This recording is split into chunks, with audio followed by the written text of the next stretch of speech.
Fourth news సినీ నటుడు అలీకి నోటీసులు అందడం హాట్ టాపిక్ గా మారింది. అనుమతులు లేకుండా నిర్మాణాలు చేపడుతున్నారంటూ ఆయనకు అధికారులు నోటీసులు ఇచ్చారు.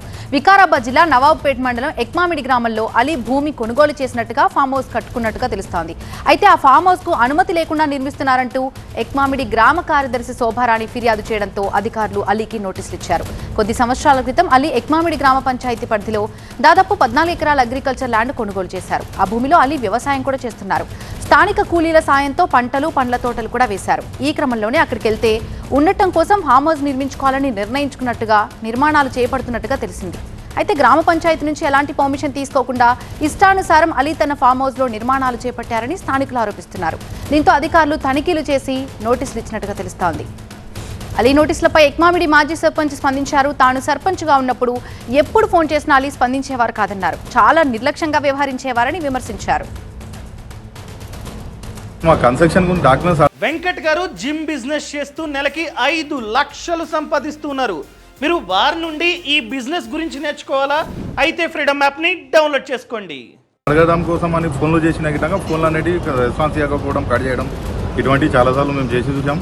దాని తర్వాత మేము చలో ఈయన ఎటువంటి దానికి రెస్పాన్స్ చేయడం లేదనేది మనం ఒక మినిస్టర్ గారి దగ్గరికి వెళ్ళిన గిట్టంగా సార్ మేము పని మీద వచ్చినామంటే వాళ్ళు గిట్టంగా టైం ఇస్తారు మనకి. కానీ అలీగారి దగ్గర అంత టైం గిట్టంగా ఉండదు. టైం అనేది మనం అడిగినా టైం మనం ఫలానా మనిషిని ఫోన్ చేసినా మనం కానీ ఫోన్ కట్ చేసేవారు. దానిపైన ప్రభుత్వం ఇప్పుడు ఏదైతే ప్రభుత్వం ఉందో అది యాక్షన్ తీసుకోవాలనుకుంటున్నాం.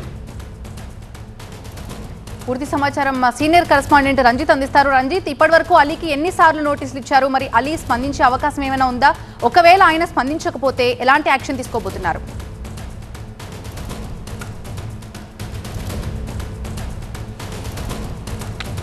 జారీ చేశారు. ఇప్పుడు జారీ చేసినటువంటి నోటీస్కి ఖచ్చితంగా తను ఫిజికల్గా అటెండ్ అయ్యి వివరణ ఇస్తానన్నటువంటి విషయాన్ని అలీ టీవీ9తో మాట్లాడుతూ చెప్పాడు. వికారాబాద్ సదాశివ హైవేపై దాదాపు 12 ఎకరాల ల్యాండ్ని ఆయన 4 సంవత్సరాల క్రితం కొనుగోలు చేశాడు.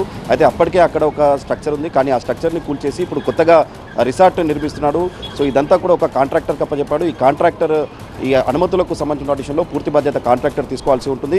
ల్యాండ్ ఓనర్గా మాత్రమే తనకి ఇప్పుడు అక్కడ విలేజ్ సెక్రటరీ నుంచి నోటీసులు వచ్చాయి. కాబట్టి ఖచ్చితంగా తను అటెండ్ అయ్యి అక్కడ తన నోటీసులు ఎక్స్ప్లెనేషన్ ఇవ్వడంతో పాటు అనుమతులకు సంబంధించిన ప్రాసెస్ని కూడా తన అడ్వకేట్తో కలిసి తను వెళ్ళి స్పీడప్ చేస్తానన్నటువంటి విషయాన్ని అలీ చెప్తున్నారు. అయితే ఇక్కడ తను గతంలో వచ్చినటువంటి నోటీస్కి సంబంధించిన విషయంలో తను రిప్లై ఇచ్చేంతలోపే సెకండ్ నోటీస్ వచ్చిందన్నటువంటి విషయాన్ని అలీ చెప్తున్నారు. కానీ అధికారులు మాత్రం ఏదైతే విలేజ్ సెక్రటరీ కావచ్చు, ఆ తర్వాత అక్కడ మాజీ సర్పంచ్ కావచ్చు, వీళ్ళంతా గతంలో అలీకి చాలాసార్లు కాంటాక్ట్ అయ్యారు. కానీ ఆయన ఫోన్ ఇగ్నోర్ చేశారు. కాల్ ఆన్సర్ చేయని కారణంగానే ఆయనకు 2 సార్లు నోటీస్ ఇవ్వాల్సి వచ్చిందనేది కూడా మాజీ సర్పంచ్తో పాటు విలేజ్ సెక్రటరీ చెప్తున్నారు. అయితే ఖచ్చితంగా తను అక్కడ అనుమతులకు సంబంధించిన విషయంలో తన కాంట్రాక్టర్కి అప్పచెప్పాను. కేవలం 2 నెలల నుంచే అక్కడ నిర్మాణ పనులు జరుగుతున్నాయి.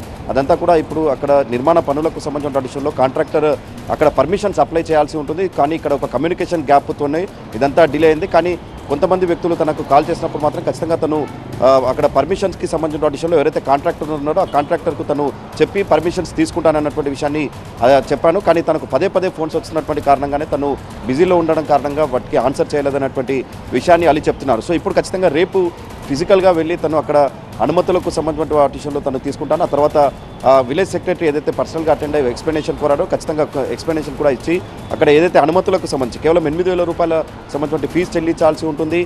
రిసార్ట్ నిర్మిస్తే కనుక ఖచ్చితంగా విలేజ్కి సంబంధించిన అనుమతులు ఖచ్చితంగా తీసుకోవాల్సి ఉంటుంది. సో అలాంటి అనుమతులు తీసుకునే కారణంగానే విలేజ్ సెక్రటరీ కావచ్చు, మాజీ సర్పంచ్ పదే అలీని కాంటాక్ట్ అయితే అలీ చాలా నిర్లక్ష్యంగా సమాధానం ఇవ్వడం కారణంగానే 2సారి నోటీసులు జారీ చేయాల్సి వచ్చిందన్నటువంటి విషయాన్ని చెప్తున్నారు. కానీ ఖచ్చితంగా తను కాంట్రాక్టర్తో రేపు వెళ్ళి అక్కడ అనుమతులు తీసుకుంటానన్నటువంటి విషయాన్ని మాత్రం అలీ చెప్తున్నారు. Thank you Ranjith.